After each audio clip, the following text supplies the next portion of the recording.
में से आप कुछ बातों को रिलेट कर सके।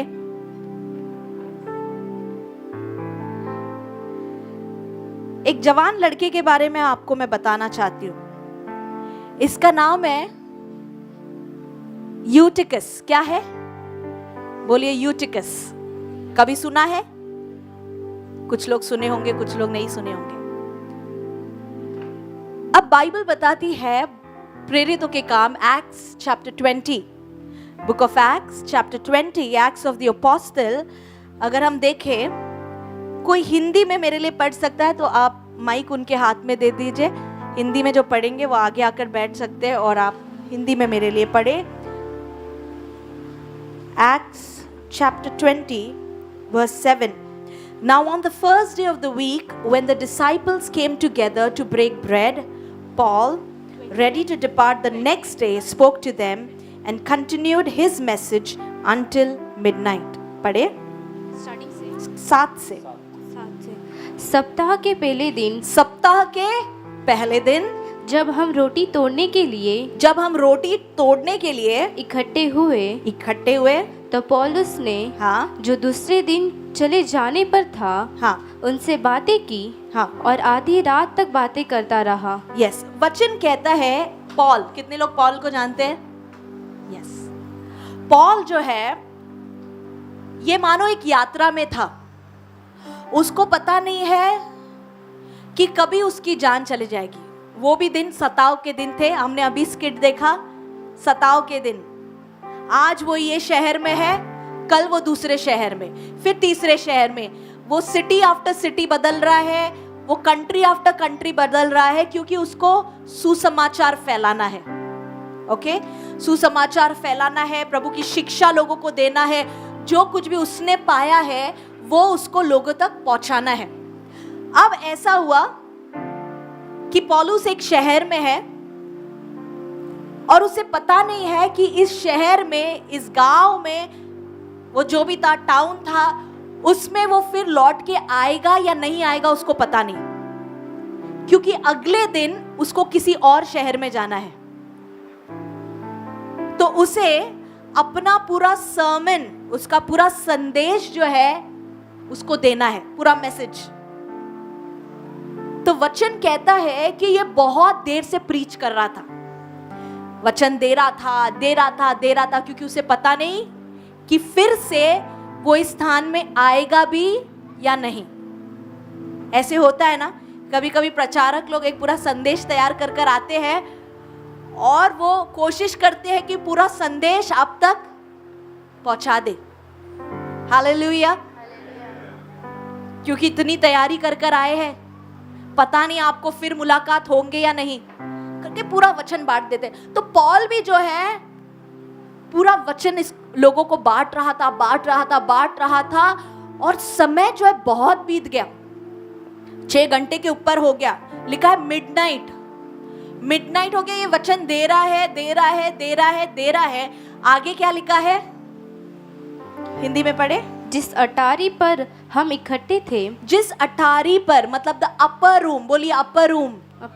अटारी को सिंपल हिंदी में बोलेंगे ऊपरी कमरे में। यस, ऊपरी कमरे में जो ये इकट्ठा हुए थे उसमें बहुत दिए जल रहे थे। बोलिए बहुत दिए। इंग्लिश में लिखा है मैनी लैम्प्स। बाइबल में आप सोचते होंगे ये लैम्प के बारे में क्यों लिखा है, दिया के बारे में क्यों लिखा है।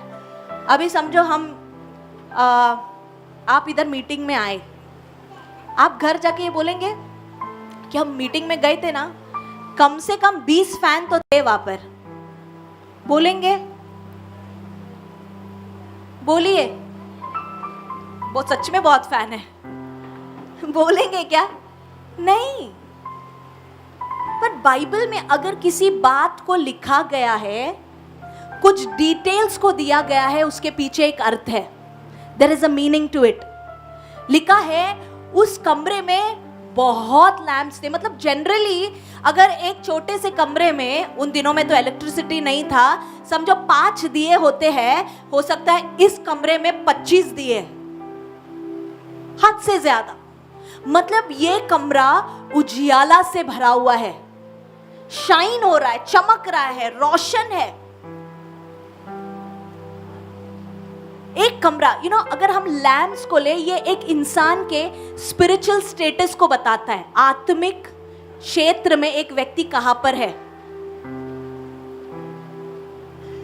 उसके स्पिरिचुअल स्टेटस को। इसीलिए तो बाइबल में लिखा है तुम्हारे दिए को जलते रहना है। यस, तुम्हारे दिए को जलते रहना है, इस दिए में तेल खत्म ना हो जाए। और ये एक ऐसा कमरा है जो दिए से भरा हुआ है। मतलब ये हमको ये दर्शाता है, ये एक ऐसा कमरा है जो उन लोगों से भरा हुआ है जो जल रहे हैं। They are shining for the lord. कलीसिया में भी हम ऐसे देखते हैं, एक कमरा, ये ऊपरी कमरे को ना हम प्रभु की उपस्थिति बोल सकते हैं। The house of the lord, प्रभु का घर जो उसकी उपस्थिति से भरा हुआ है। और इस कमरे में बहुत सारे ऐसे लोग रहते हैं जिनके दिए क्या हो रहे हैं, जल रहे। They are shining for the Lord.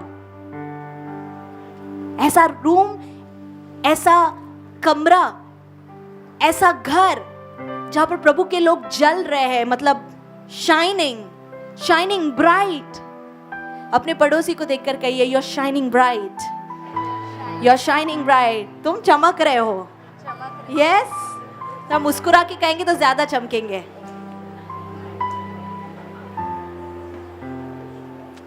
Hallelujah. एक ऐसा कमरा जो चमक रहा है। आगे अगर हम पढ़िए, और यूतकुस नामक का एक जवान, यूतकुस नामक, इंग्लिश में यूटिकस नाम का, यूतकुस नाम का एक जवान। कितने लोग जवान हैं यहाँ पर? आमेन, हम सब जवान हैं। यस, खिड़की पर बैठा हुआ। कहां पर बैठा हुआ था? सब बोलेंगे, खिड़की पर। खिड़की पर बैठा हुआ था और गहरी नींद से झुक रहा था। और गहरी नींद से क्या हो रहा था? झुक रहा था। यूतुकस जो है कहां पर बैठा है? खिड़की पे।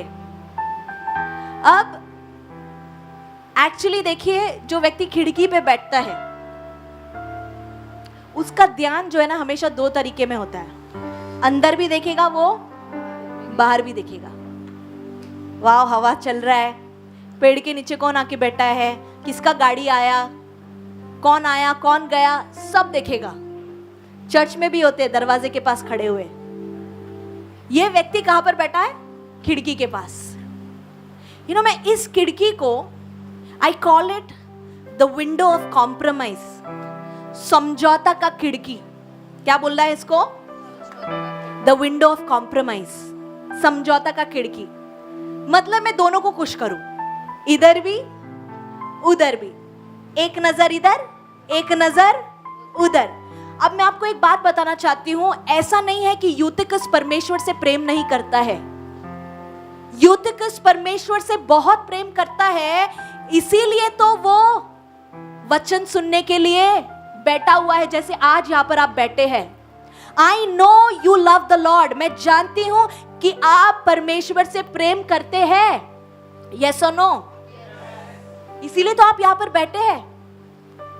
यूतिकस भी प्रेम करता था, इसीलिए तो 6 घंटा उसने पूरी कोशिश